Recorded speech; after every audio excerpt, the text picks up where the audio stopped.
কিন্তু এখন তো সময় হাত দ্বারা প্রতিহিত করা। 5 তারিখের আগে নাই আমরা পারিনি, কিন্তু এখন তো পারি, এখন তো পারি। যদি দেখবেন কোন জায়গায় খারাপ কাজ অনুষ্ঠিত হচ্ছে, মুসলিম ইসলাম বিরোধী কোন কাজ প্রতিষ্ঠিত হচ্ছে, অনুষ্ঠিত হচ্ছে, হাত দ্বারা প্রতিহিত করবেন, পরে যা হয় দেখা যাবে। আর এটা যদি না পারেন তাহলে মুখ দ্বারা প্রতিহিত করবেন, আর এটা যদি না পারেন তাহলে অন্তর দ্বারা প্রতিহিত করবেন। তবে করবেন, না করলে আপনার ভিতরে ঈমান নাই, আপনি মুমিন হিসেবে দাবি করতে পারবেন না। আসসালামু আলাইকুম ওয়া রাহমাতুল্লাহি ওয়া বারাকাতুহু। ইন্নাল হামদালিল্লাহ ওয়াসসালাতু ওয়াসসালামু আলান নাবিয়্যি আল্লাযী আরসালাহু রাহমাতান ওয়া আলা আলিহি ওয়া সাহবিহি আজমাইন। আউযু বিল্লাহি মিনাশ শাইতানির রাজীম। বিসমিল্লাহির রহমানির রহিম। ইয়া আইয়ুহার রাসূল বাল্লিগ মা উনজিলা ইলাইকা মিন রাব্বিক ওয়া ইন লাম তাফআল ফামা বাল্লাগতা রিসালাতাহু। صدقت يا ربنا. وقال النبي صلى الله عليه وسلم بلغوا عني ولو آية. إن الله وملائكته يصلون على النبي يا أيها الذين آمنوا صلوا عليه وعلى آله وسلموا تسليما. সকলে দরুদ ইব্রাহিম পড়ি। اللهم صل على محمد وعلى آل محمد كما صليت على إبراهيم وعلى آل إبراهيم إنك حميد مجيد. اللهم بارك على محمد وعلى آل محمد كما باركت على إبراهيم وعلى آل إبراهيم إنك حميد مجيد. الحمد لله. সকল প্রশংসা জ্ঞাপন করছে সেই মহান রব্বুল আলামিনের শাহী দরবারে, যে আল্লাহ পাক রব্বুল আলামিন আমাদেরকে সালাতুল মাগরিবের পর একটি কোরআনের বাগানে এসে কথা বলার এবং শোনার তৌফিক দান করলো। এই জন্য আমরা সকলে অন্তরের অন্তরস্থল থেকে সে মহান মালিকের শুকরিয়া আদায় করি। সকলে দ্ব্যর্থহীন কণ্ঠে বলি আলহামদুলিল্লাহ। দরুদ ও সালাম পেশ করি মানবতার মুক্তির দূত আহমদে মুস্তাফা মুহাম্মদে মুস্তাফা শেখ রাসূলুল্লাহ সাল্লাল্লাহু আলাইহি ওয়াসাল্লামের প্রতি, যিনি আল্লাহ তাআলা দ্বীন ইসলামকে এই জমিনে বাস্তবায়ন করার জন্য, প্রতিষ্ঠা করার জন্য নিজের দেহ মোবারক থেকে রক্ত ঝরিয়েছেন। সকলে বলি সাল্লাল্লাহু আলাইহি ওয়াসাল্লাম। যদিও মনে হচ্ছে এটি একটি ছোট বাগান, কিন্তু আলী রাদিয়াল্লাহু তাআলা আনহু বলছেন কোরআনের মহব্বতে মাজালিসুল ইলমি হিয়া রাওদাতুম মিন রিয়াদিল জান্নাহ।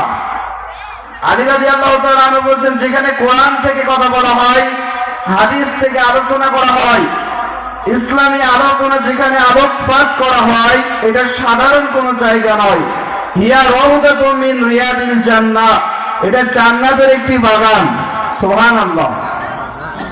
সুতরাং এই বাগানে তারা আসতে চায় যারা কোরআনকে মহব্বত করে, আল্লাহ রাসূলকে মহব্বত করে, আল্লাহ তাআলাকে ভালোবাসেন। নাকি আল্লাহ রাসূল সাল্লাল্লাহু আলাইহি ওয়াসাল্লাম বলেন আহাব্বুল বিলাদি ইলাল্লাহি মাসাজিদ ওয়া আবগাদু বিলাদি ইলাল্লাহি আসওয়াকুহা। রাসূল আকরাম সাল্লাল্লাহু আলাইহি ওয়াসাল্লাম বলেন আল্লাহ তাআলার কাছে সর্বোত্তম জায়গা হলো মাসাজিদ। এখানে যারা আরবি গ্রামার বোঝেন, আহাব্বু শব্দটা ইসমে তাফসীলের সিগা, অর্থাৎ সর্বোত্তম প্রিয় জায়গাটা কি? মাসাজিদ। মসজিদুন শব্দের বহুবচন মাসাজিদ। এই জমিনে যত মসজিদ আছে, সেজদার স্থান আছে, ভালো জায়গা আছে, এটা আল্লাহ তাআলার কাছে সবথেকে বেশি প্রিয়। ঠিক সিস্টেম অপর পৃষ্ঠায় আল্লাহ রাসূল বলেছেন ওয়াবগাদু বিলাদিল্লাহি আসওয়াকুহা, এবং আল্লাহ তাআলার কাছে সবথেকে নিকৃষ্ট জায়গা হলো সুকের বহুবচন আসওয়াক, অর্থাৎ বাজার। অথচ দুঃখজনক সত্য আজকে আমরা বাজারকে বেশি ভালোবাসি, আমরা বাজারে সময় ব্যয় করি, আর মসজিদের সময় আমরা খুবই স্বল্প ব্যয় করি। নাকি বলেন? এখানে কোরআন থেকে কথা হয়, কোরআনের শ্রোতা খুবই কম পাওয়া যায়, কিন্তু বাজারে যে দেখেন হাজার হাজার মানুষ, কারণ তারা বাজারকে পছন্দ করে। আর আমরা রাসূল বলেছেন আহাদ আল মারু মান আহাব্বা, যার সাথে যার সম্পর্ক, যার সাথে যার ভালোবাসা, তার সাথে তার কি হাসর। আপনার ভালোবাসাটা যদি হয় কোরআন প্রেমিকদের সাথে, আপনার ভালোবাসা যদি হয় রাসূল প্রেমিকদের সাথে, আপনার ভালোবাসা যদি ইসলামী আন্দোলনের কর্মীদের সাথে, তাহলে আপনার হাসর হবে এদের সাথে। সুবহানাল্লাহ। আপনার ভালোবাসাটা যদি সুদখোরের সাথে, ঘুষখোরের সাথে, জিনাকারীর সাথে, আপনার হাসরটা হবে তার সাথে। সুতরাং সম্পর্ক স্থাপন করার আগে আমরা যাচাই বাছাই করে সম্পর্ক প্রতিস্থাপন করব। আল্লাহ তাআলা কোরআনে দুইটা বিষয় মানুষকে সতর্ক করে দিয়েছেন। বিশেষ করে এক, নেতা নির্বাচন করার ক্ষেত্রে রাসূলের আদর্শ যার ভিতরে আছে তাকে নির্বাচন করো, আর বন্ধু নির্বাচন করার ক্ষেত্রে রাসূলের আদর্শ যার ভিতরে আছে, কোরআনের জ্ঞান যার ভিতরে আছে, একে বন্ধু হিসেবে গ্রহণ করো। এই দুইটা যদি আমরা ভুল করি তাহলে আমরা জীবনটাই ব্যর্থ। আপনারা সকলে ফিরআউনের নাম শুনেছেন। ফিরআউন কিন্তু এত খারাপ ছিল না, ছিল। ফিরআউনের যে বন্ধু নির্বাচন হামান, তার এই বন্ধু যেই পরামর্শ দিয়েছে ফিরআউন সেই কাজটাই করেছে। সর্বশেষ ফিরআউন বলেছে আনা রব্বুকুমুল আলা, এই পরামর্শটাও হামান তাকে ছিল। এই জন্য বন্ধু নির্বাচন করার ক্ষেত্রে ভালো মানুষকে গ্রহণ করতে হবে, তাহলে জীবনটা সার্থক হবে। ঠিক তো নেতা নির্বাচন করার ক্ষেত্রে ভালো মানুষকে নির্বাচন করতে হবে, গ্রহণ করতে হবে, তাহলে দুনিয়াতেও শান্তি, আখিরাতেও মুক্তি। আল্লাহ পাক রব্বুল আলামিন সূরা বানী ইসরাঈলের ৭১ নম্বর আয়াতে প্রথম অংশে বলে, ইয়াউমা নাদউ কুল্লা উনাসিন বিইমামিহিম, কিয়ামতের দিন প্রত্যেক ব্যক্তিকে তার দায়িত্বশীলের সাথে আহ্বান করা হবে। ইমাম শব্দের অর্থ কি? দায়িত্বশীল বা নেতা। এই দায়িত্বশীলের সাথে কিয়ামতের দিন আমাদেরকে আহ্বান করা হবে, আল্লাহ তাআলা আহ্বান করবেন। দায়িত্বশীল যদি ভালো হয়, নেতা যদি ভালো হয়, তাহলে কিয়ামতে আমরা মুক্তি পাবো, নতুবা আমরা কেউ মুক্তি পাবো না। যাই হোক, আমরা তেলাওয়াতকৃত আয়াতের দিকে যাই। সূরা মাইদার ৬৭ নম্বর আয়াতের কিছু অংশ তেলাওয়াত করেছি। আল্লাহ তাআলা এখানে প্রচার এবং প্রসার সম্পর্কে বলছেন।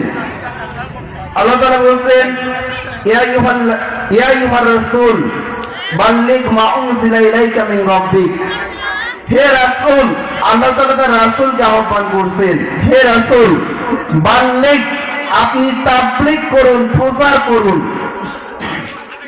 বাল্লিগ শব্দের অর্থ হচ্ছে প্রচার করা, প্রসার করা। এখানে যারা আলিম আছেন তারা বুঝবেন বাল্লিগ শব্দটা আমরের সিগা। আল্লাহ তাআলা তার রাসূলকে আদেশ করছেন, হে রাসূল বাল্লিগ, আপনি প্রচার করুন। আদেশ করছেন আল্লাহ তাআলা। কি প্রচার করবেন? মা উনজিলা ইলাইকা মিন রাব্বিক, আপনার রবের পক্ষ থেকে যে কিতাব, যেটা নাজিল করা হয়েছে, এটা আপনি প্রচার করুন। উনজিলা মাসউলের সিগা, যা নাজিল করা হয়েছে। আল্লাহ তাআলার কাছে কোনটা নাজিল করেছেন? এই কুরআনুল কারীম আল্লাহ তাআলা তার রাসূলের প্রতি নাজিল করেছেন। প্রচার প্রসারের কাজ যদি করতে হয়, তাবলীগের কাজ যদি করতে হয়, এই কোরআন দিয়ে করা লাগবে, কারণ এটা আল্লাহ রাসূলের প্রতি আল্লাহ তাআলা নাজিল করেছেন, অন্য কোন কিতাব নাজিল করেননি। এরপর আল্লাহ তাআলা বলেন, ওয়া ইল্লাম তাফআল, রাসূল আপনি যদি প্রচার প্রসারের কাজ না করেন, আপনি যদি এই কাজটা না করেন, ফামা বাল্লাগতা রিসালাতাহু, তাহলে আপনি রিসালাতের দায়িত্ব পালন করলেন না। আল্লাহ রাসূল সাল্লাল্লাহু আলাইহি ওয়াসাল্লামের পরে 40 বছর বয়সে ওহী নাযিল হন। ওহী নাযিল হয় ইকরা বিসমি রাব্বিকাল্লাযী খলাক, এই 5 আয়াত দিয়ে আল্লাহ তাআলা রাসূলের প্রতি ওহী নাযিল হয়। যেদিন থেকে আল্লাহ রাসূলের প্রতি ওহী নাযিল হয়েছে, উনি তখন থেকেই দাওয়াতি কাজ শুরু করে দিয়েছেন। সর্বপ্রথম তিনি তার স্ত্রী খাদিজা রাদিয়াল্লাহু তাআলা আনহার কাছে দাওয়াতি কাজ করেন এবং খাদিজা রাদিয়াল্লাহু তাআলা আনহা দাওয়াত গ্রহণ করে ইসলাম গ্রহণ করে নেন। এরপরে তিনি তার কাছের লোক আবু বকর, আলী, এই যাবতীয় বিভিন্ন মানুষের কাছে দাওয়াতি কাজ করেন। 3টা বছর তিনি গোপনে দাওয়াতি কাজ করেন, কারণ সেই সময় মুসলমানদের সংখ্যা কম ছিল। এই 3 বছর তিনি গোপনে দাওয়াতি কাজ করেন। এরপরে আল্লাহ পাক রব্বুল আলামিন যখন প্রকাশ্য দাওয়াতি কাজ করা আয়াত নাযিল করেন, তখন আল্লাহ রাসূল সাল্লাল্লাহু আলাইহি ওয়াসাল্লাম পাহাড়ের উপরে উঠে যান। পাহাড়ের উপরে উঠে লাল কাপড় তিনি ইশারা করেন, ইঙ্গিত করেন। এই যে আমরা বর্তমানে প্রযুক্তি ব্যবহার করি, mobile phone, computer, internet, laptop ইত্যাদি বিভিন্ন প্রযুক্তি আমরা ব্যবহার করি। আল্লাহ রাসূল সাল্লাল্লাহু আলাইহি ওয়াসাল্লাম 1400 বছর আগে সর্বপ্রথম প্রযুক্তি ব্যবহার করেছিলেন। সকলে বলুন সুবহানাল্লাহ। তখনকার প্রযুক্তি কি মোবাইল ছিল? মোবাইলটা লাস্ট কয়েক বছর আগে তৈরি হয়েছে। সেই সময়ের প্রযুক্তি হলো, যদি কোনো ব্যক্তি বিপদে পড়ে তাহলে পাহাড়ের চূড়ায় উঠে যদি কোনো ব্যক্তির কথা থাকে, তাহলে সেই সময় প্রযুক্তি ছিল পাহাড়ের উপরে উঠে, পাহাড়ের পাদদেশে উঠে লাল কাপড় ইঙ্গিত করা, নিচে যে সমস্ত ব্যক্তিরা দেখবে তাহার উপরে উঠে আসবে। সুবহানাল্লাহ। আমরা যেমন কখন কোনো জায়গায় বিপদে পড়লে ফোন করি, মোবাইল করি যে আমি অমুক জায়গায় বিপদে পড়েছি, তুমি আসো, ঠিক তো আল্লাহ রাসূল সাল্লাল্লাহু আলাইহি ওয়াসাল্লাম বলছেন আমি এই জায়গায় আছি, তোমরা আসো। তিনি প্রযুক্তি ব্যবহার করেছেন। কুরাইশের সকল ব্যক্তিরা আসলো বংশের, এসে আল্লাহ রাসূলকে বললেন কি হয়েছে? আল্লাহ রাসূল সাল্লাল্লাহু আলাইহি ওয়াসাল্লাম দাওয়াতি কাজ শুরু করে দিলেন। আমি যদি বলি পাহাড়ের অমুক পাহাড়ের পশ্চাৎ দেশে একদল বাহিনী তোমাদেরকে হত্যা করার জন্য, তোমাদেরকে প্রতিহিত করার জন্য ওঠ পেতে আছে, তোমরা কি বিশ্বাস করবে? সকলেই বলছে অবশ্যই, বালা, কেন নয়? তখন আল্লাহ রাসূল বলেন তাহলে তোমরা একত্ববাদী খোদার প্রতি ঈমান আনো। কার প্রতি? আল্লাহ তাআলার প্রতি ঈমান আনয়ন করো। আপনাদের মধ্যে সম্মুখে ছিল আবুল আহাব, রাসূলের চাচা, সে বলল তাব্বালাকা মুহাম্মদ, মুহাম্মদ তুমি ধ্বংস হয়ে যাও, আল ইহাজাল জামাতানা, এই জন্য কি তুমি আমাদেরকে আহ্বান করেছো? দেখেন কোরআন কিন্তু সকলের সহ্য হয় না। এর আগে আবুল আহাবটাকে as-সাদিক আল আমিন বলে আহ্বান করেছেন, অথচ কোরআনের কথা যখনই বলা হয়েছে তখনই বলছেন মুহাম্মদ তুমি ধ্বংস হয়ে যাও। নাউজুবিল্লাহ। সুতরাং কোরআন সকলে সহ্য করতে পারে না, কোরআনের হক কথা সকলে সহ্য করতে পারে না। এইভাবে দাওয়াতি কাজ শুরু হয়ে গেল। আল্লাহ রাসূল সাল্লাল্লাহু আলাইহি ওয়াসাল্লাম দাওয়াতি কাজ শুরু করে দিলেন এবং আল্লাহ পাক রব্বুল আলামিন প্রতিটা জামানায় দাওয়াতি রাসূল প্রেরণ করেছেন। যদি রাসূল না থাকে তাহলে নাইবে রাসূল যারা আছে তারা প্রচার প্রসারের কাজ করবে, তাবলীগের কাজ করবে, প্রচার প্রসারের কাজ করবে। কেননা আল্লাহ রাসূল সাল্লাল্লাহু আলাইহি ওয়াসাল্লাম বলেছেন আল উলামা ওয়ারাসাতুল আম্বিয়া, আলেমরাই হচ্ছে নবীদের ওয়ারিস। এই আলেমরাই নবীদের কাজ করবেন নাকি? তো আমরা আয়াতের দিকে যাই, যে কথা বলছিলাম, আপনি যদি প্রচার প্রসারের কাজ না করেন তাহলে আপনি যেন রাসূলের দায়িত্ব পালন করলেন না। আল্লাহু ইয়াসিমুকা মিনান নাস, হে রাসূল আপনি যখন দাওয়াতি কাজ করবেন, প্রচারের কাজ করবেন, আমি জানি অনেক মানুষ আপনার বিরুদ্ধে ষড়যন্ত্র করবে, কৌশল করবে। আল্লাহু ইয়াসিমুকা মিনান নাস, আমি আল্লাহ মানুষদেরকে, ওই সমস্ত মানুষদেরকে কৌশল হতে আপনাকে হেফাজত করবো। সুবহানাল্লাহ। কেমন কৌশল? আল্লাহ তাআলা সূরা আনফালের 30 নম্বর আয়াতে বলছেন ওয়া ইয ইয়ামকুরু বিকাল্লাযিনা কাফারু লিইউসবিতুকা আও ইয়াকতুলুকা আও ইখরিজুকা ওয়া ইয়ামকুরুনা ওয়া ইয়ামকুরুল্লাহু ওয়াল্লাহু খায়রুল মাকিরিন। সুবহানাল্লাহ। আল্লাহ তাআলা সূরা আনফালের 30 নম্বর আয়াতে বলছেন আপনি যখন আল্লাহকে স্মরণ করবেন, বিকাল্লাযিনা কাফারু, কাফেররা আপনার বিরুদ্ধে ষড়যন্ত্র করবে। কি ষড়যন্ত্র করবে? আপনাকে হত্যা করার চেষ্টা করবে, আপনাকে কতল করার চেষ্টা করবে, হত্যা করবে, আপনাকে দেশ থেকে তাড়িয়ে দিবে, আপনার বাসস্থান থেকে, আপনার জমিন থেকে, আপনার বাড়ি থেকে আপনাকে তাড়িয়ে দিবে, আপনাকে জেলখানায় আবদ্ধ করে রাখবে, আপনাকে কয়েকখানে আবদ্ধ করে রাখবে। এই তিনটা ষড়যন্ত্র কাফেররা আপনাদের বিরুদ্ধে করবে। এখানে দেখেন তিনটা শব্দ আল্লাহ তাআলা দিয়েছেন, আর তিনটা শব্দে আল্লাহ তাআলা ভবিষ্যৎকালীন শব্দ দিয়েছেন। আরবিতে থেকে মুজারেদ সিগা বলা হয়। তার মানে রাসূল তো চলে গেছেন ১৫০০ বছর আগে, এখনো বর্তমানে যারা দাওয়াতের কাজ করছে, তাবলীগের কাজ করছে, প্রচার প্রসারের কাজ করছে, এই ব্যক্তিদেরকে এই তিনটা ষড়যন্ত্র এখনো চলছে না? আপনারা দেখেছেন না? যারা দাওয়াতি কাজ করে, কোরআনের কথা যারা বলে, তাদেরকে জেলখানায় আবদ্ধ করে রেখেছে। লিইউসবিতুকা, আপনাকে কয়েকখানায় আবদ্ধ করে রাখবে। এই কোরআনের কথা যারা বলেছে, দুনিয়াব্যাপী যারা বলছে, তাদেরও জেলখানায় আবদ্ধ করে রাখছে। তাহলে এটা সত্য। আর এক লোক আপনাকে হত্যা করবে, এটাও সত্য। 19 সাল 20 সাল আপনারা দেখেছেন হাজার হাজার আলেমদেরকে ফাঁসি দিয়ে গেছে। তার মানে কতল করবে, এটাও সত্য। আর ভুজুকে আপনাকে দেশ থেকে তাড়িয়ে দিবে। আপনারা দেখছেন হাজার হাজার মানুষদেরকে দেশ থেকে তাড়িয়ে হিজরত করতে বাধ্য করেছে, এটাও সত্য। সর্বশেষ আল্লাহ তাআলা বলছে ওয়ায়াম করুনা, কাফেররা তোমাদের বিরুদ্ধে ষড়যন্ত্র করবে, ওয়ায়াম করুল্লাহ, আর আল্লাহ তাআলা কাফেরদের বিরুদ্ধে কৌশল করবে। আল্লাহু খায়রুল মাকিরিন। আর আল্লাহ তাআলা কৌশল আছে অতি তীক্ষ্ণ, অতি সূক্ষ্ম, অতি উত্তম। সুবহানাল্লাহ। খায়রুন শব্দ দিয়েছেন আল্লাহ তাআলা, অতি উত্তম কৌশল আল্লাহ তাআলা করবেন মুমিনদের পক্ষে কাফেরদের বিপক্ষে। তার বাস্তব নমুনা আমরা 2024 সালে 5 আগস্ট দেখে গেলাম, তাই না? এটা কিন্তু আমরা দেখে গেছি, এটা আল্লাহ তাআলার কৌশল। আর আল্লাহ তাআলা কৌশল আছে অতি সূক্ষ্ম, ছোট একটি বিষয় দিয়ে আল্লাহ তাআলা মুমিনদের কত বড় উপকার করলেন। আল্লাহ তাআলা সর্বশেষ সূরা মাইদার 67 নম্বর আয়াতের শেষ অংশ বলছে, ইন্নাল্লাহা লা ইয়াহদি কওমাল কাফিরিন। আল্লাহ তাআলা কোন কাফের সম্প্রদায়কে হেদায়েত দেন না। কাদেরকে হেদায়েত দেন না? কাফের কারা? কাফের শব্দের শাব্দিক অর্থ হচ্ছে অস্বীকারী। সূরা মাইদার 44 নম্বর আয়াতের শেষ অংশে আল্লাহ তাআলা বলছেন, যে ব্যক্তি আল্লাহ তাআলার হুকুম, যে ব্যক্তি আল্লাহ তাআলার বিধান নির্দিষ্ট জায়গায় না বসান, সে হচ্ছে কাফের। ফাউলাইকা হুমুল কাফিরুন, তারাই হচ্ছে কাফের। সুতরাং যেটা যেখানে থাকার দরকার সেটা সেখানে রাখতে হবে, নতুবা আপনি কাফের হয়ে যাবেন, আপনি অস্বীকারী হয়ে যাবেন। এই কোরআনকে আল্লাহ তাআলা আল কোরআন ও ফুরকান হিসেবে প্রেরণ করেছেন, আল কোরআন ও দাস্তুরুন হিসেবে প্রেরণ করেছেন। কোরআন সংবিধান, কোরআন সত্য মিথ্যার পার্থক্যকারী।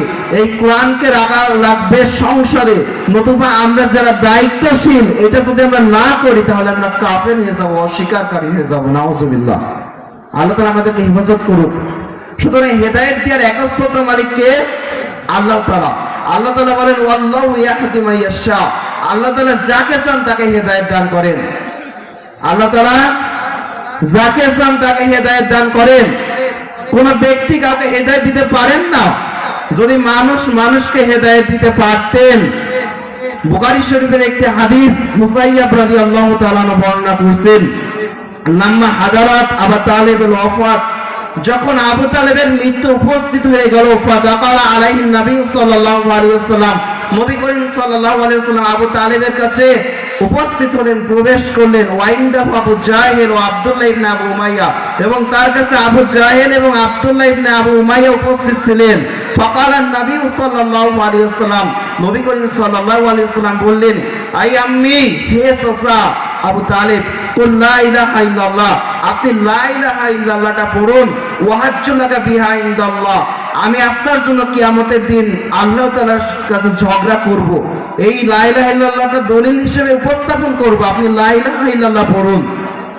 আবু তালেব কি পড়েছিল?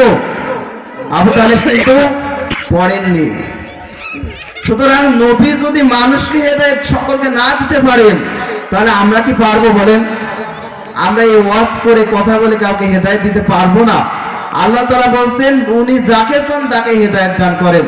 আল্লাহ তাআলা তার রাসূলকে বলছেন, ফাযাক্কির, আপনি শুধু উপদেশ দিন। ইন্নামা আনতা মুযাক্কির, আপনি শুধুমাত্র একজন উপদেশক, তাছাড়া কিছু না। লাস্তা আলাইহিম বিমুসাইতির, আমি আপনাকে দারোগা পুলিশ হিসেবে প্রেরণ করিনি যে আপনাকে হেদায়েত দেওয়া লাগবে। হেদায়েত দেওয়ার একচ্ছত্র মালিক কে? আল্লাহ। আল্লাহ তাআলা তার রাসূলকে বলছেন যে আপনি সকলকে হেদায়েত দিতে পারেন না। ইন্নাকা লা তাহদি মান আহবাবতা, হে রাসূল আপনি যাকে ভালোবাসেন তাকে হেদায়েত দিতে পারবেন না। ওয়ালাকিন্নাল্লাহা ইয়াহদি মান ইয়াশা, কিন্তু আল্লাহ তাআলা যাকে চান তাকে হেদায়েত দিতে পারেন। ওয়াল্লাহু আ'লামু বিল মুহতাদিন, আর আল্লাহ তাআলা হলো মুহতাদিন সম্পর্কে অধিক জ্ঞাত। সুবহানাল্লাহ। সুতরাং তার চাচা আবু তালেব যখন হেদায়েত পেল না, আল্লাহ রাসূল সাল্লাল্লাহু আলাইহি ওয়াসাল্লাম তার চাচার জন্য দোয়া করছেন, হে আল্লাহ আমার চাচাকে আপনি ক্ষমা করে দিন, আমি তাকে পারলাম না, আল্লাহ আপনি মাফ করে দিন। আল্লাহ তাআলা কঠোরভাবে আয়াত নাযিল করলেন, মা কানা লিন নাবিয়্যি ওয়াল্লাযিনা আমানু, কোন নবীর জন্য সমাসীন নয়, যারা ঈমানদার, যারা ঈমান এনেছে তাদের জন্য উচিত নয়, আইয়াস্তাগফিরু লিল মুশরিকিন, কোন মুশরিকের জন্য দোয়া করা। কঠোরভাবে আল্লাহ তাআলা তার রাসূলের প্রতি আয়াত নাযিল করলেন, কোন নবীর জন্য, কোন ঈমানদারের জন্য উচিত নয় মুশরিকদের জন্য দোয়া করা। ওয়ালাউ কানু উলিল কুরবা, যদি মুশরিক তার আপনজন হয়, তার পিতাও হয়, তার মাতাও হয়। এখন মুশরিক কারা জানা দরকার আছে কিনা? মুশরিক কারা আপনারা সকলেই জানেন, যারা শিরক করে এই শিরককারীদেরকেই বলা হয় মুশরিক। আশরাকা ইশরিক ইশরাকান মুশরিকুন, আলেমরা জানেন ফাইলের সিগা, অর্থাৎ যারা শিরক করেছে শিরককারীদেরকেই মুশরিক বলা হয়, পার্টনারশিপ যারা করেছে আল্লাহ তাআলার সাথে। আল্লাহ তাআলা কোরআনের ভিতরে বলেছেন, ইন্নাল্লাহু আলা কুল্লি শাইইন কাদির, আল্লাহ তাআলার কাছে সমস্ত ক্ষমতা। আল্লাহ তাআলা বলেছেন, ইন্নাল কুওয়াতা লিল্লাহি জামিয়া, সমস্ত ক্ষমতা আল্লাহ তাআলা হাতে, আর মানুষের বলছে সমস্ত ক্ষমতা জনগণের হাতে। এই যে আল্লাহ তাআলার মানুষের সাথে যে পার্টনারশিপ করা হলো, এটাই হচ্ছে মুশরিক, এটাই হচ্ছে শিরক। আছে না আমাদের সমাজে মুশরিক? আছে কিনা? মুশরিক কি শুধু হিন্দু, শুধু খ্রিস্টান, ইহুদি? আমাদের নামধারী অনেক মুসলমানরা মুশরিক হয়ে আছে, অথচ আমরা জানি না। এই জন্য বলা হচ্ছে কিয়ামতের দিন প্রতি 1000 জনে একজন করে জান্নাতে যাবে, 99 জন করে 999 জন করে জাহান্নামে যাবে। অথচ আল্লাহ তাআলা সমস্ত গুনাহ মাফ করে দেয়, শুধুমাত্র শিরকের গুনাহ ব্যতীত। তার মানে এই 999 জন এই শিরকের সাথে লিপ্ত থাকবে। তার বাস্তব উদাহরণ আমাদের সমাজে অধিকাংশ মানুষ আপনি জরিপ করে দেখেন শিরকের সাথে যুক্ত, মুশরিক যারা। আল্লাহ তাআলা আমাদেরকে হেফাজত করুক। এই শিরকের গুনাহ আল্লাহ তাআলা কখনো ক্ষমা করেন না। আপনি নামাজ পড়বেন না, আল্লাহ তাআলা চাইলে আপনাকে মাফ করে দিতে পারে। আপনি রোজা রাখবেন না, আল্লাহ তাআলা চাইলে আপনাকে মাফ করে দিতে পারে। আপনি হজ পালন করবেন না, আল্লাহ তাআলা চাইলে আপনাকে মাফ করে দিতে পারে। কিন্তু আল্লাহ তাআলা কঠিন ভাবে এই কোরআনের ভিতরে বলছেন আপনি শিরক করবেন, আল্লাহ তাআলা কোশ্চেন কালেও ক্ষমা করবেন না। সুতরাং এই শিরক যারা করে, এর যদি আমার পিতাও হয়, আপনার মাতাও হয়, আল্লাহ তাআলা আপনাকে কি করবেন না? ক্ষমা করবেন না। বরং আমি যদি আমার পিতার জন্য দোয়া করি, আজ সে যদি মুশরিক হয়, তাহলে আল্লাহ তাআলা আমাকে আর তার সাথে কি করবেন? আযাব দিলেও দিতে পারেন। কারণ আল্লাহ তাআলা বলেছেন আইয়াস্তাগফিরু লিল মুশরিকিন। কোন নবীর জন্য, কোন মুমিনের জন্য এটা উচিত নয় যে সে মুশরিকের জন্য দোয়া করবে। আল্লাহ তাআলা আমাদেরকে হেফাজত করুক। তাহলে আমরা কি বলছিলাম? ইন্নাল্লাহা লা ইয়াহদি কওমাল কাফিরিন। আল্লাহ তাআলা কোন কাফের সম্প্রদায়কে হেদায়েত দেন না। কাফের সম্প্রদায় থেকে আল্লাহ তাআলা আমাদেরকে হেফাজত করুক। আলী রাদিয়াল্লাহু তাআলা আনহু বলছেন, এমন একটি জামানা আসবে যে সময় মাসাজিদুহুম আমিরাতুন ওয়া খরাবুম মিনাল হুদা, মসজিদগুলো হবে চাকচিক্যময়, সুপ্রদর্শনীয়, উন্নত। ওয়া খরাবুম মিনাল হুদা, কিন্তু মসজিদের ভিতরে কোনো হেদায়েত থাকবে না, মসজিদের ভিতরে কোনো হেদায়েতের কথা থাকবে না। এই জামানা এখন চলছে কিনা? 5 তারিখের আগে তো বেশি চলছিল, মানুষ তো হেদায়েতের কোনো কথাই বলতে পারতো না। মসজিদে কথা কোট করে করে বলা লাগতো। যদি একটু বেশি কথা হয়ে যেত, ইমাম সাহেবের পরে জুমায় আর কি চাকরি থাকতো না। আলী রাদিয়াল্লাহু তাআলা রাসূলের মাধ্যমে বলছেন ওয়া খরাবুম মিনাল হুদা, মসজিদগুলো চাকচিক্য, সুপ্রদর্শনীয় হবে, কিন্তু তার ভিতরে হেদায়েত থাকবে না। উলামাউহুম শাররুম মান তাহাতা আরিমিস সামাই মিন ইনদিহিম তাখরুজুল ফিতনা ওয়া ফীহিম তাউদ। আলী রাদিয়াল্লাহু তাআলা বলেন আলেমরা হবে সবথেকে নিকৃষ্ট। নাউজুবিল্লাহ। কত বড় একটি কথা এই হাদিসে আল্লাহ রাসূল বলেছেন, উলামাউহুম শাররুম মান তাহাতা আরিমিস সামা। আসমানের নিচে, জমিনের উপরে আলেমরা হবে সবথেকে নিকৃষ্ট। অথচ আলেমরাই আল্লাহ তাআলাকে সবথেকে বেশি ভয় করেন। আর আল্লাহ তাআলা রাসূল বলেছেন আল উলামা ওয়ারাসাতুল আম্বিয়া।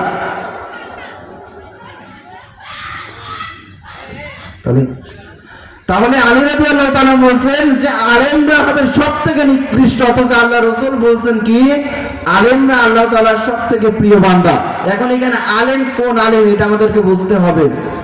সকল আলেম না, যে সমস্ত আলেম হক কথা জানার পরেও গোপন করে রাখে, যে সমস্ত আলেম সঠিক কথা জানার পরেও গোপন করে রাখে, এই সমস্ত আলেম হবে সবথেকে নিকৃষ্ট। আছে না অনেকে চাকরির ভয়ে, নিজের ইমামত্ব টিকে রাখার জন্য, নিজের খতিবের দায়িত্ব টিকে রাখার জন্য, নিজের টাকা পাওয়ার জন্য, হাদিয়া তহফা পাওয়ার জন্য হক কথাগুলোকে গোপন করে রাখে, এরা হবে সবথেকে নিকৃষ্ট। আর যারা অসময়েও, দুঃসময়েও সঠিক কথাগুলো সঠিকভাবে প্রচার করে গেছেন, আল্লাহ রাসূল সাল্লাল্লাহু আলাইহি ওয়াসাল্লাম বলেছেন আফদালুল জিহাদ কালিমাতান হাক্কা ইনদা সুলতানুল জাহির। সুবহানাল্লাহ। আল্লাহ রাসূল সাল্লাল্লাহু আলাইহি ওয়াসাল্লাম বলেছেন সর্বোত্তম জিহাদ হবে জালেম শাসকের সামনে সত্য কথাগুলো তুলে দেওয়া। এটা হচ্ছে সর্বোত্তম জিহাদ। জিহাদের সংজ্ঞা তো আমরা অনেকে জানি না, জানবো কি করে? জিহাদকে তো আমরা সন্ত্রাসীর সাথে তুলনা করেছিলাম, আমাদের বইগুলোতে জিহাদকে সন্ত্রাসীর সাথে তুলনা করা হয়েছে। অথচ আল্লাহ তাআলা এই জিহাদের শব্দটা কোরআনের একাধিক জায়গায় নাযিল করেছেন। জিহাদ শব্দের শাব্দিক অর্থ চেষ্টা করা, শ্রম দেওয়া, পরিশ্রম করা, মেহনত করা, এটাই হচ্ছে জিহাদ। আল্লাহ রাসূল সাল্লাল্লাহু আলাইহি ওয়াসাল্লাম বলেন, আবু সাঈদ খুদরি রাদিয়াল্লাহু তাআলা হাদিসটা বর্ণনা করছেন, মান রাআ মিনকুম মুনকারান ফালিয়ুগাইরু বিয়াদিহি, যদি তোমাদের সামনে কোনো খারাপ কাজ প্রতিষ্ঠিত হয়, যদি দেখো তোমাদের সামনে কোনো খারাপ কাজ অনুষ্ঠিত হচ্ছে, ফালিয়ুগাইরু বিয়াদিহি, তাহলে তোমরা তোমাদের হাত দ্বারা প্রতিহত করো। এই হাত দ্বারা প্রতিহত করতে বলেছে আল্লাহ রাসূল। এখানে হাতের ব্যাখ্যা মুহাদ্দিসিনে কেরাম কয়েকটা দিয়েছেন। তার মধ্যে শরীরের হাতও হতে পারে, ক্ষমতার হাতও হতে পারে, অর্থনৈতিকের হাতও হতে পারে। যদি দেখি আমাদের সম্মুখে কোনো খারাপ কাজ হচ্ছে, আমরা কি করব? আমাদের হাত দ্বারা প্রতিহত করব। ওয়াইল্লাম তাফআল, রাসূল সাল্লাল্লাহু আলাইহি ওয়াসাল্লাম বলেছেন, যদি তোমরা সেটা না পারো, ফালিসানিহি, তাহলে তোমরা তোমাদের মুখ দ্বারা প্রতিহত করো। ফাইলাম তাফআল, যদি তোমরা সেটা নাও পারো, ফালিকলবিহি, তাহলে তোমরা অন্তর দ্বারা প্রতিহত করো। ওয়াযালিকা আদাফুল ঈমান, আর এটা হচ্ছে ঈমানের সর্বনিম্ন স্তর। আদাফ ইসম তাফসীরের সিগা, সর্বনিম্ন স্তর, এর নিচে আর কোনো ঈমানের স্তর থাকে না। কিন্তু আমরা দুঃখজনক সত্য দেখেছি, আমাদের সামনে কত খারাপ কাজ প্রতিষ্ঠিত হয়ে গেছে। এখানে যদি মুহাম্মদকে এনে গান দেওয়া হতো, এখানে যদি কোনো নর্তকী এনে নাচানো হতো, তাহলে আমরা এখানে লোকের অভাব পাতাম না, অনেক লোক এখানে উপস্থিত হতো। আর আমরা যারা ইমানদার, আমরা বাধা দিতে পারতাম না। আমরা যারা ইমানদার, আমাদের অন্তরে খারাপ লাগা কাজ করতো না। যদি আপনার অন্তরে খারাপ লাগা কাজ না করে, তাহলে আপনি জানবেন যে আপনার ভিতরে ঈমান নাই। আর আপনার ভিতরে যদি খারাপ লাগা কাজ করে, তাহলে আপনি মনে করবেন যে আপনার ভিতরে কিঞ্চিত পরিমাণ ঈমান থাকলেও ঈমান আছে। খারাপ লাগা কাজ করতে হবে, আর এবং জল্পনা কল্পনা করতে হবে এই খারাপ কাজকে কিভাবে প্রতিহত করা যায়। এটা যদি আমার ভিতরে থাকে, আপনার ভিতরে থাকে, তাহলে আমাদের ঈমান আছে, এটা বুঝতে পারবেন। কিন্তু এখন তো সময় হাত দ্বারা প্রতিহত করা, 5 তারিখের আগে নাই আমরা পারিনি, কিন্তু এখন তো পারি। যদি দেখবেন কোন জায়গায় খারাপ কাজ অনুষ্ঠিত হচ্ছে, ইসলাম বিরোধী কোন কাজ প্রতিষ্ঠিত হচ্ছে, অনুষ্ঠিত হচ্ছে, হাত দ্বারা প্রতিহত করবেন, পরে যা হয় দেখা যাবে। আর এটা যদি না পারেন, তাহলে মুখ দ্বারা প্রতিহত করবেন। আর এটা যদি না পারেন, তাহলে অন্তর দ্বারা প্রতিহত করবেন। তবে করবেন, না করলে আপনার ভিতরে ঈমান নাই, আপনি মুমিন হিসেবে দাবি করতে পারবেন না। আর আল্লাহ তাআলা ঈমানদারদেরকে অধিক ভালোবাসেন। আল্লাহ তাআলা কোরআনুল কারীমের ভিতরে বিভিন্ন উপদেশমূলক আয়াত ঈমানদারদেরকে ডেকে বলেছেন, ইয়া আইয়ুহাল্লাযীনা আমানু দুখুলু ফিস-সিলমি কাফা, ইয়া আইয়ুহাল্লাযীনা আমানুত তাকওয়া, ইয়া আইয়ুহাল্লাযীনা আমানুত তাকুল্লাহ। এই সমস্ত আয়াত আল্লাহ তাআলা ঈমানদারদের জন্যই নাযিল করেছেন, কোন মানুষকে আল্লাহ তাআলা ডাকেন নি। সুতরাং আমাদেরকে ঈমান আনা লাগবে। আমরা নিজেরা মুসলিম ঘরে জন্মগ্রহণ করেছি, কিন্তু নিজেদেরকে ঈমানদার হিসেবে আমরা তুলে ধরতে পারিনি, বলতে পারিনি। এজন্য আমাদেরকে সর্বপ্রথম মুমিন হতে হবে, এরপরে মুসলিম হতে হবে। যদি বলেন আমি তো মুসলিম ঘরে জন্মগ্রহণ করেছি, আপনি মুসলিম ঘরে জন্মগ্রহণ করেছেন, কিন্তু আপনি শাহরিয়া কবিরের মতো হয়ে যাবেন, যারা ইসলামকে ধ্বংস করার জন্য কাজ করে গেছে। আমাদের হওয়া লাগবে ওমরের মতো, আবু বকরের মতো, আলীর মতো, উসমান রাদিয়াল্লাহু তাআলা আনহুম, এই সমস্ত ব্যক্তিদের মতো হওয়া লাগবে আমাদের, যারা কোনো খারাপ কাজ দেখেছে তাৎক্ষণিক প্রতিহত করেছে, যারা কোনো খারাপ কাজ দেখেছে তাৎক্ষণিক ওই কাজের বিরোধিতা করেছে। সুতরাং সময় স্বল্প আর নাই বললে চলে। আমরা একটি হাদিসের বঙ্গানুবাদ করে শেষ করব। রাসূলের কথা, আমার কথা না। আল্লাহ রাসূল সাল্লাল্লাহু আলাইহি ওয়াসাল্লাম বলেন, আনা মুরুকুম বিখামসি আল্লাহু আমারানি বিহিন্না, আমার পরে 5টি, আল্লাহ তাআলা 5টি আদেশ করেছেন। আমার উমর শব্দটা আদেশ করেছেন বিহিন্না, তার মধ্যে আল জামাত, আসসামু ওয়া তাআতু ওয়াল হিজরাত ওয়াল জিহাদু ফি সাবিলিল্লাহ। তার 1 নম্বর হলো জামাত, ঐক্যবদ্ধ হওয়া, ইসলামকে প্রতিষ্ঠিত করার জন্য ঐক্যবদ্ধ হওয়া। ওয়াসামু, দায়িত্বশীলের কথা শ্রবণ করা। ওয়া তাআতু, দায়িত্বশীলকে আনুগত্য করা, আল্লাহ তাআলা রাসূলকে আনুগত্য করা। ওয়া উলিল আমরি মিনকুম, উলিল আমরদেরকে আনুগত্য করা। ওয়াল হিজরাত, যদি এগুলো করতে হিজরত করা লাগে হিজরত করা। ওয়াল জিহাদু ফি সাবিলিল্লাহ, আল্লাহ তাআলার রাস্তায় জিহাদ করা। মান খরাজা মিনাল জামাতি কিদা শিবি ফাকাদ খালা রিবকাতুল ইসলামি মিন উলুকি, যে ব্যক্তি জামাত থেকে সরে গেল, ইসলামী আন্দোলন থেকে সরে গেল, ঐক্যবদ্ধ হওয়া থেকে সরে গেল, সেজন্য ইসলাম থেকে বিরত হয়ে গেল। ইল্লা ইয়ারজা, তবে যারা ফিরে আসবে তারা ব্যতীত। Oman দাওয়াবি দাওয়াতিল Fawaz Oman দাওয়াবি দাওয়াতিল জাহিলিয়াতি Fawaz juicy মিন জাহান্নাম। তবে যারা মানুষদেরকে জাহান্নামের দিকে আহ্বান করে তারা জাহান্নামী, যারা মানব রচিত সমাজ ব্যবস্থার দিকে আহ্বান করে তারা জাহান্নামী, তারা সকলেই জাহান্নামী। এখন সাহাবীরা জিজ্ঞাসা করছে, আমি শেষ করে দেবো।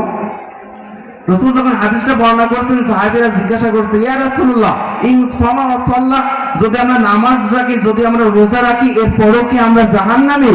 ক্বালা রাসূলুল্লাহ, রাসূল সাল্লাল্লাহু আলাইহি ওয়াসাল্লাম বলেন, ইন সামা ওয়া সাল্লা ওয়া জামা আন্নাহু মিনাল মুসলিমিন, যদি তোমরা নামাজ আদায় করো, রোজা রাখো আর নিজেদেরকে মুসলমান হিসেবে দাবি করো, তারপরেও তোমরা জাহান্নামী। আল্লাহ তাআলা আমাদেরকে বোঝার তৌফিক দান করুক, পরিপূর্ণ ঈমানদার হওয়ার তৌফিক দান করুক, মুসলিম হিসেবে আমাদের থাকার তৌফিক দান করুক। ওয়া আখিরু দাওয়ানা আলহামদুলিল্লাহি রাব্বিল আলামিন।